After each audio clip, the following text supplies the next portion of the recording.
I am Jared Elf. I graduated in 2018. I was in the program for 2 years, I think it was. So I was pretty much in foster care before the whole process of coming into Threshold. I pretty much got told by my foster mom last minute that I had to move out because she was having a little one. And obviously I have full respect for her. And I was like, okay. Found out extremely late in the whole scheme of things. My name is Colin Tessier and I'm the Executive Director. So we envision a future where all youth have access to a safe home, where all youth have the supports they need in their lives to be able to develop and grow into healthy young adults. We believe that every single youth in our community deserves that opportunity, deserves relationships, community, and support. There's massive need for our services and for youth generally in our community right now. Our sector around youth homelessness and youth housing is under-resourced when compared to some of our counterparts. There's holes all over our system. We continue to see youth who age out of care, often without any supports. We see young people who are homeless, living on the street, who are living within the adult system that's not designed to support them. We see youth who are fleeing violence or abuse in their home and who have little to no options on where to go that's safe for them. And so the need is serious. It's enormous in our community, and the resources aren't there to support that need currently. And so Threshold is committed to continuing to push to meet that need. I told my worker's like, okay, let's talk to a couple companies that are around. Threshold came up and I got in here, and it's been a life-saving experience. Yeah, I was 19 when I came into this program. It showed me how to do a lot more things that I didn't really know how to do, and obviously built my skills up to where I am today. My name is Andrew Reeve, and I'm the chairman of Threshold Housing Society. The most recent point-in-time homelessness survey in Victoria says that 41% of those that are homeless on our streets became so when they were young. And that's something that, as someone that's under 30, that hits home, because a lot of the people that are taking part in our programs are people that are relatively close to my age and in my peer group. So being able to take our way of looking at an upstream approach, we can say we're stopping adult homelessness, one youth at a time. That is fantastic. That's a way to really know that you're taking evidence-based policy solutions and getting them to a place where you're able to see how it can affect and create positive change in the community. I'm a fairly purpose-driven individual, and I was drawn to Threshold because it enabled me an opportunity to have really what's become the most meaningful impact I've been able to have in my career. The mandate of the organization, the impact they have in youth in our community is significant and has a lifelong implications in their lives. Threshold's grown incredibly in the last 2 years in a really interesting way. The last 2 years have really been about putting the infrastructure in place, putting the systems in place, our policies in place, getting ready for our next leap as an organization in terms of growth and deeper impact toward our vision. And so we've done a lot of work to get our finances sustainable and trending in that direction. We put a lot of good practices in place as an organization, and you can feel there's a lot of energy right now building up, getting ready for that big jump to what's next for us. Well, my name is Jerry Howell Jones, and I was involved with Threshold from before the society was formed in 1990. And my role was then as part of Threshold was as vice chair of the board from 1990 to 1999. From 1985, when Rick Sandberg formed a committee at the request of the diocese to look in the need for street youth housing. So Rick Sandberg was the instigator of this.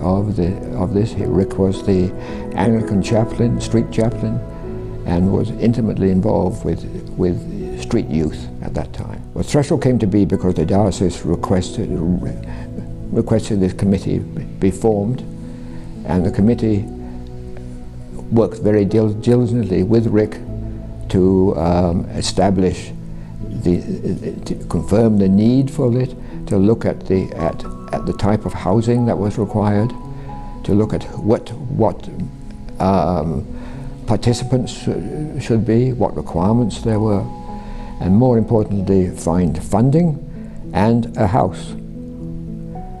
So, and that came to a fulfillment when, in 1990, the society was formed. If I wanted somebody to know one thing about Threshold, it would be that we are an organization full of passionate, committed, driven people who take serious the mandate that we've been given as an organization, and that we are acting boldly and prepared to be aggressive in order to impact the lives of youth in our community. The need is desperate, and we're ready to continue to act and push so that we can be more effective as we go forward. I wish everyone in the community could know what it feels like to see all your hard work and all the effort that you put into something actually translate into helping someone often facing, the lowest of the low situation, be able to rise to new heights, to be able to get that job or get back to school or get that diploma. That's an incredible thing to know, that the work that we've put in has actually translated into real positive good for people's lives. Nothing can be hands down to the staff and Threshold for extremely great. Most memorable moment would have been rock climbing with Sarah and Graham. Youth are the future. I mean, I don't want to seem like I'm not some old man or anything like that, but you have to invest in youth if you want to invest in the future of your community. And when you do that, you can reap the rewards. I often use the phrase that we don't work in isolation. We're interconnected in community. We rely on donors and stakeholders and community members. We do this work as a community. The needs are the same, similar to what there are today. It's still there. It's still there. Lack of housing is one thing. Lack of skill training. I've been involved with Threshold Housing Society for about 4 years, since 2016. We've had incredible progress over the last few years. Since I became chair 3 years ago, we focused on really modernizing the organization, hand in hand with Colin Tessier, our executive director, who started in 2018. We brought a lot of new excitement and energy to the organization, and I think we're going in a really positive direction. I see us gearing up for something big. I see us preparing for the next big leap as an organization and the next big push to impact youth homelessness in our community. We're doing a lot of that foundational work, and we're ready to start moving as we look forward. And of course, when I look at the future, I envision a future where every youth has access to a safe home, where they have support, loving relationships, where they have an opportunity to thrive in their lives, and just enjoy a life like any of us would want for our children. If I could tell my younger self something, it would be keep your head up and stay strong. My most memorable moments probably, I think I call it moments because it's more than one, but if I could combine them a bit, the first one is opening the first house. That was a relief. It took 7 years to get to that point. And the next moment was when one of our first graduates from Mitchell House joined Mary Carter on a tour, on a speaking tour at various churches, and spoke himself at the tour as how he had benefited from the house. Hi, my name is Marion Little, and I was the Executive Director of Threshold Housing Society from 2007 until 2010. First quilt that we gave away, I remember it was an eviction. It was really hard, and it was harder on the youth than on me for sure. She was hauling all her stuff out in garbage bags and was just really mad and had every right to be.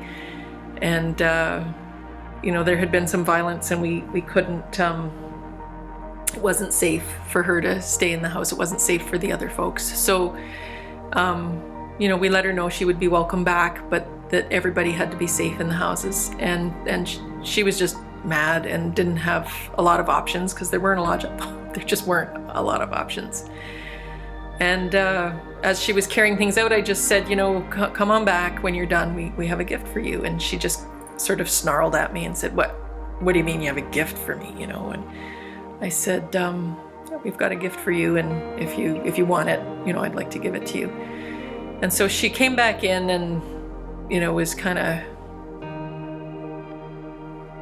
you know, it really, I think, in a lot of distress. And I pulled out that first quilt and offered it to her. And I said, you know, this quilt has been made for you by women in the community, and that every stitch represents hope for your future and encouragement.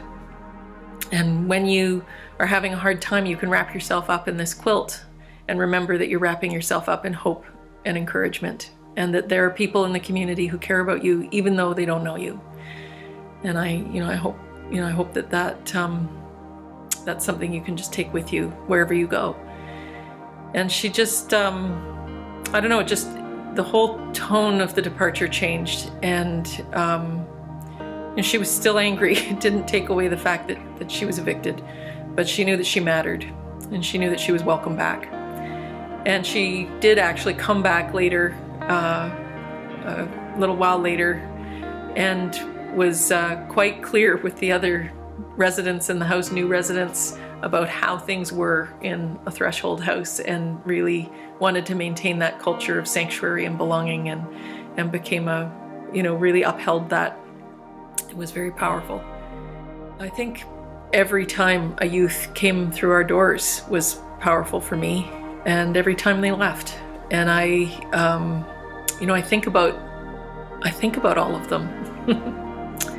It's been a lot of years, and I still think about every single youth that I had the privilege to welcome and offer sanctuary to, offer safe space. When I think about the reason that it's important that Threshold is here, why it's meaningful, is that it is part of the key. It is a critical area to prevent future homelessness. And I think that's lost too often when we talk about services generally, homelessness services, housing services. When you focus on youth, you can change the trajectory of their lives, and you can minimize future instances of homelessness. One of the biggest, if not the biggest, driver into adult homelessness and chronic homelessness are youth aging out of care. It's people who become homeless when they're young. If we can focus on that age group, we can move the needle on adult homelessness in the future. We can see reduction. And I believe why it matters that Thresholds exists is that it is life and death. Our youth don't have enough support in the community. It's not an exaggeration to say that the work we do saves lives. I think it's okay to acknowledge that. That's true today as we house a young person who's been on the street and in great danger or in harm's way. And it's true when you project that out 10, 20, and 30 years into their life, the impact that their time with Threshold will have on that long-term trajectory of their life. And that's what we focus on when we do our work at Threshold. It's lifelong and generational impact. That actually reflects, I think, a lot of the youth that are in our program, but also the positivity that we hope to bring through them, and the positive change that we hope that they can get out of all that we offer at Threshold. In the future, I would like to see the Threshold becoming a wider influence across the province. I think it's going to be, it is a leader and should be recognized as a leader in this area. Youth deserve to be housed. I think that the way that we talk about youth is often problematic. I hear people talk about street kids and street youth, and I think we need to be really careful about the language that we use, because youth don't belong to streets. Youth belong to communities. And if we think about community youth, community kids instead of street kids, we ask different questions and we come up with different answers. If we talk about street kids, we come up with solutions that have to do with streets. And if we talk about community youth, community kids, we come up with solutions that have to do with communities and with youth. And if, for whatever reason, a youth isn't able to stay at home or in some other stable place, it's the community's responsibility to carry them, to nurture them, and to offer guidance and mentorship and support, the kind of care that every human being needs in order to do well, in order to survive and to thrive. And I think that that's what Threshold does really well. Going forward, Threshold's focus needs to be on a number of issues, but certainly more housing stock that's designed for youth, with supports and community that's designed for youth. We just need more of it in our system. The demand far outweighs what the capacity is in the system. I also see in the future that we're going to really try to work with partners like the local school districts to implement some upstream prevention work. So I think a closer connection between schools and community-based resources like Threshold can have a tremendous impact in intervening earlier in their lives, so that we can avoid instances of homelessness or some of the further trauma or harm that a young person faces without somebody jumping in to support them when they're in need. A lot of youth that leave foster care or are not even in foster care that get kicked out by their families that don't have the support.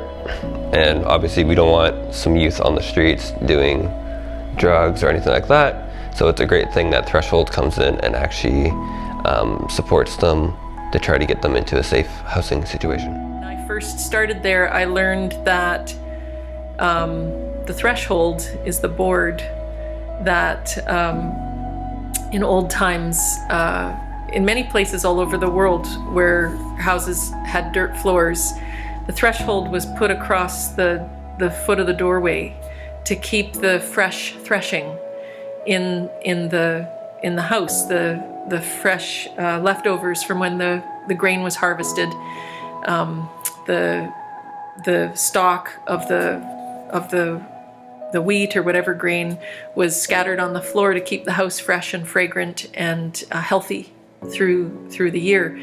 And the threshold was placed to keep it from blowing away. And I think that's what people need to know about threshold housing, that we keep people from blowing away.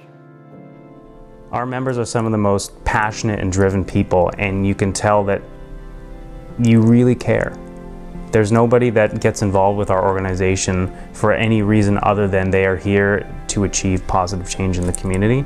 And it shows at every event that we have, every time we have a meeting or a fundraiser, people turn out, and it's all because there's a genuine care and a genuine desire to get things done. Past would be hard, because life back then was hard to deal with. Present, exciting, and then future is brightful.